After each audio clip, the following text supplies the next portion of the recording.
আপনাকে স্বাগত জানাচ্ছি আমাদের আজকের অনুষ্ঠানে। আপনাদেরকে স্বাগত। আজকে দর্শকদেরকে স্বাগত।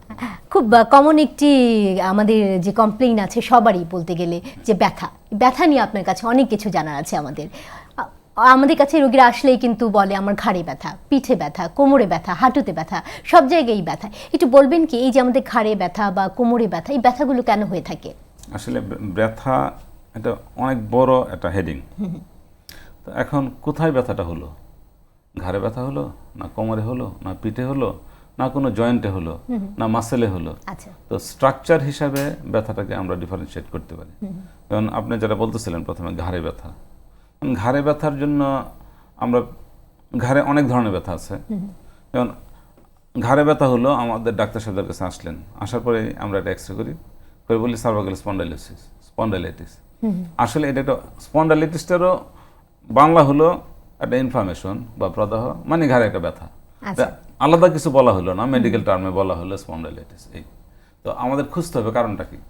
যেমন আঘাতের জন্য ব্যথা হতে পারে, ওখানে স্পাইনাল কর্ড আছে, স্পাইনাল কর্ডের ব্যথা হতে পারে, ওখানে ভার্টিব্রাল বডি আছে, ভার্টিব্রাল বডির জন্য ব্যথা হতে পারে, দুইটা ভার্টিব্রাল বডির মাঝখানে ইন্টারভার্টিব্রাল ডিস্ক আছে, ডিস্কের জন্য ব্যথা হতে পারে, তারপরে নার্ভ রুটে প্রেশারের জন্য ব্যথা হতে পারে, ওখানে অনেকগুলো রক্তের নালী আছে, তাতে প্লাগ জমলে বা ভার্টিব্রাল আর্টারিয়াতে রোমা হলে ব্যথা হতে পারে। তো এই জন্য ব্যথাটাকে ডিফারেন্সিয়েট করে মানে ডায়াগনোসিস করতে হবে যে আমাদের কি কারণে ব্যথা। যেমন রিমাটয়েড আর্থ্রাইটিসের জন্য ব্যথা হতে পারে, তারপরে কোমরে ব্যথা, এটা তো একটা কমন প্রবলেম। মানে ম্যাক্সিমাম মানুষই, আগে মানুষের ধারণা ছিল বুড়া মানুষ হলেই বোধহয় কোমরে ব্যথা নিয়ে চলতে হবে, কিন্তু আসলে এখন ভালো পরীক্ষা নিরীক্ষার ব্যবস্থা আছে, আমরা আইডেন্টিফাই করতে পারি কেন ব্যথাটা।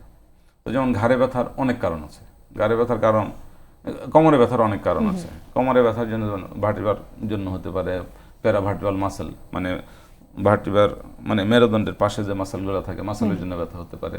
তারপরে লিগামেন্ট থাকে, লিগামেন্টের জন্য ব্যথা হতে পারে।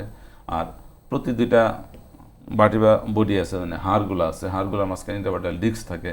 ম্যাক্সিমাম ক্ষেত্রে যে জিনিসটা হয়, হাড়ের মাঝখানে ডিস্কটা বিভিন্ন কারণে সরে যায়।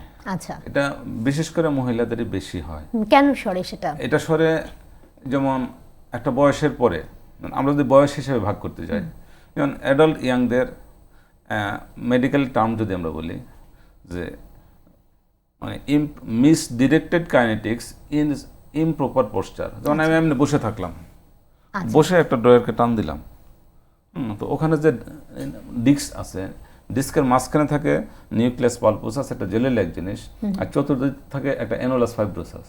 তো একদিকে এই প্রেসারে এটা সরে গেল, শরীরের পাশে যে নার্ভ আছে বা স্পাইনাল কর্ড আছে বা স্পাইনাল নার্ভ আছে, তাতে প্রেসার দিল, প্রেসারের জন্য ব্যথা হলো। তারপরে কোন একটা লিগামেন্টের স্ট্রেন হলো, কোন একটা মাসেল পুল হলো, তো এই জন্য ব্যথা হতে পারে। বিভিন্ন আমরা যদি সঠিকভাবে না দাঁড়াই বা না বসি, সেই কারণে ব্যথা হবে। যেমন যারা কম্পিউটার ইউজ করে, তারা সবসময় হাতে কাজ করছেন, ঘাড়ে সবসময় এটা কন্টিনিউয়াস প্রেসার থাকতে থাকতে ডিস্ক সরে গেল। আর এই কারণেই বোধহয় ইদানিং কম্পিউটারের প্রচলন বেশি হয়েছে, ব্যবহার বেশি, ব্যথাও বেশি।